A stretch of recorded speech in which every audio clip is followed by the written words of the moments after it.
fandresena farany fiobin'ny mpandresy ambanin'ny tongony. Izany no dinidinika ifanaovantsika indray manasanao aharitra hatramin'ny farany.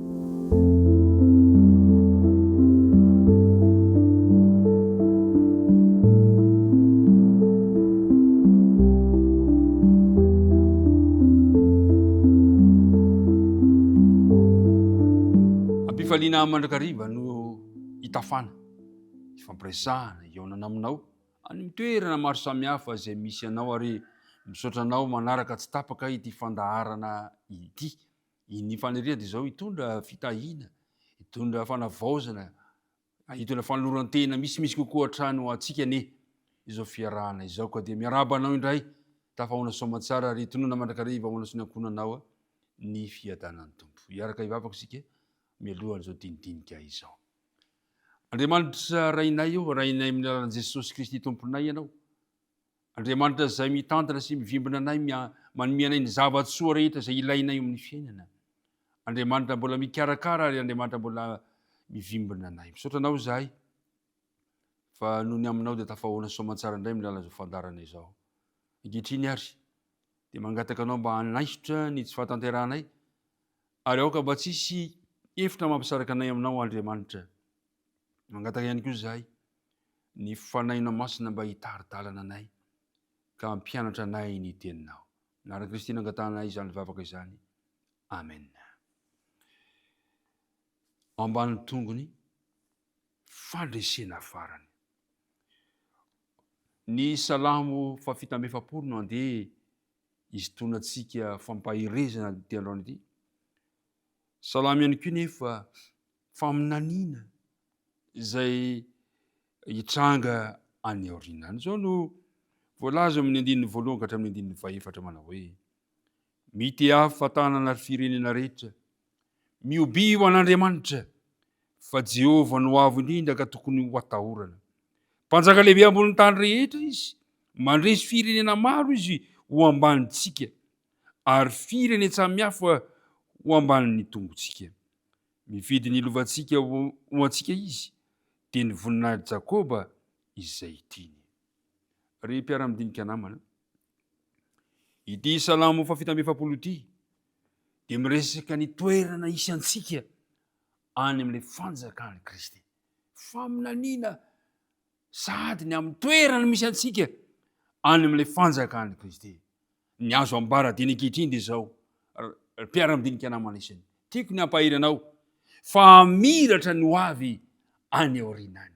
Amin'izao ankehitriny izao mety hanjombona, mety matroka ny fiainanao, fa tiako ny hampahiranao fa manomana ho avy mamirapiratra ho anao Andriamanitra any aoriana any. Mandra-pahatonga an'izany zavatra nitranga mampalahelo nefa dia afon'ny olombelona ho alosifera ny fanapahana ny tany.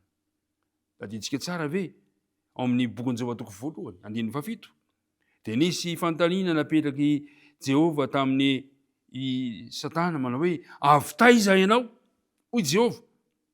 Dia hoy izy hoe: avy nizahazaha teny amin'ny tany aho ka nivezivezy. Inona moa no tiany ambara amin'izany? Tiany ambara dia izao: nanambary Satana fa aza ny tany. Zany dia hoe misandoka. Tamin'ny andro fahiny mantsy dia nampiasaina ny tongotra mba hanehoany mahatompo ny tany ny olona anankiray. Tadiditsika tsara tamin'ny andron'ny Abrahama amin'ny Genesis 17:7-7. Nisy baiky nomen'Andriamanitra manao hoe: miangahy ianao dia mandehana mitety ny tany, dia any amin'ny lavany sy any amin'ny sakany fa omeko anao izy. Zany hoe izay tany diavin'ny tongotrao dia efa anao. Ary zany no nireharian'ny Satana. Zany no nireharian'ny Satana. Fa saingy izao mahafinaritra nefa amin'ity salamo fafito amby efapolo ity, iverina amin'ilay tena tompony. Izao ny tontolo izao, Andriamanitra no tompony izany. Ary zay nahatonga azy manao hoe: mity ahafantanana ary firenena rehetra, miobia ho an'Andriamanitra, fa Jehovah avo no avo indrindra ka tokony atahorana. Mpanjaka lehibe ambony tany rehetra izy, mandresy firenena maro ho ambanintsika. Mahafinaritra ny mahita an'izany fanambarana izany. Ao amin'ny bokin'ny Tesalonianina voalohany, Tesalonianina voalohany toko faha 4 Tesalonianina voalohany atoko 4 ka ny andininy 7:7 dia misy fanambarana manao tao izao hoe fa tsy tiana tsy ho fantatrareo raha lany amin'izay nodimandry mba tsy halelovanareo tahaka ny sasany izay tsy manana fanantenana. Fa raha inoantsika fa efa maty Jesosy ka efa nitsangana indray dia toy izany koa no hitondran'Andriamanitra izay efa nodimandry tao amin'i Jesosy hiaraka aminy. Fa izao no lazainay aminareo amin'ny teny Tompo.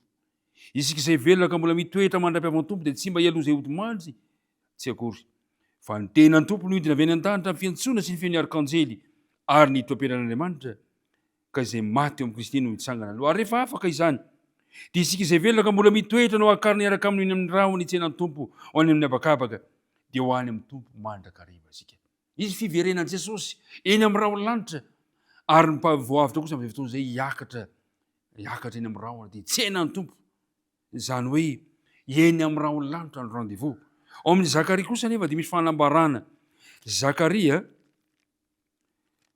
toko 4:10 ka ny andininy 4 dia mivaky toy izao manao hoe ary amin'izany andro zany ny tongony ijoro tendrombohitra Oliva izay eo antsinanana tandrifon Jerosalema ary ny tendrombohitra Oliva hitresaka eo foany hiatsinanana saika nevana ka isy loasa lehibe ary ny atsasaka ny tendrombohitra ifindra hianavaratra fa ny atsasany kosa hianatsimo. Ohatrany somary mifanohitra izany teny izany ve? Hoe ny anankiray eny amin'ny raha lanitra no rendez-vous. Eto indray nefa atao milaza fa ny tongony ijoro amin'ny tendrombohitra Oliva. Raha lasa ny malala ny mpanao salamo dia nahita fahitana fa rehefa ho avy Jesosy ilay fiaviana fanondrony ilay voalazantsika lazain'ny Paoly. Fa ilay Zakaria kosa dia aoriana ny arivo-taona no hitranga izany toe-javatra izany. Mbola hitantsika moa dinika aoriana izay fa izao no lazain'ny mpanoratra anankiray manao hoe midina tendrombohitra Oliva Kristy izay toerana ny akarana taorian'ny fitsongana tamin'ny maty sy namerenan'ireo anjely ny teny fikasana momba ny fiverenana iny koa. Hoy ny mpaminany ary ho avy Jehovahandriamanitra mba amin'ny masony rehetra momba azy. Ary amin'izany andro izany ny tongony dia hijoro tendrombohitra Oliva izay eo antsinanana ny tandrifon Jerosalema ary ny tendrombohitra Oliva hitresaka eo afovoany.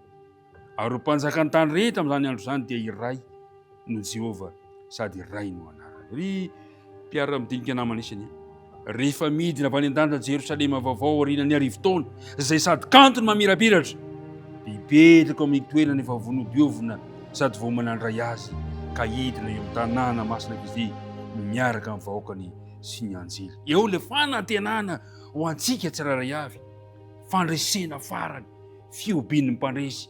Izany lazain'ny salamo 7:20. Fandresena farany, fiobiana izay ataontsika miaraka amin'ny Kristy aorianan'ny arivo-taona.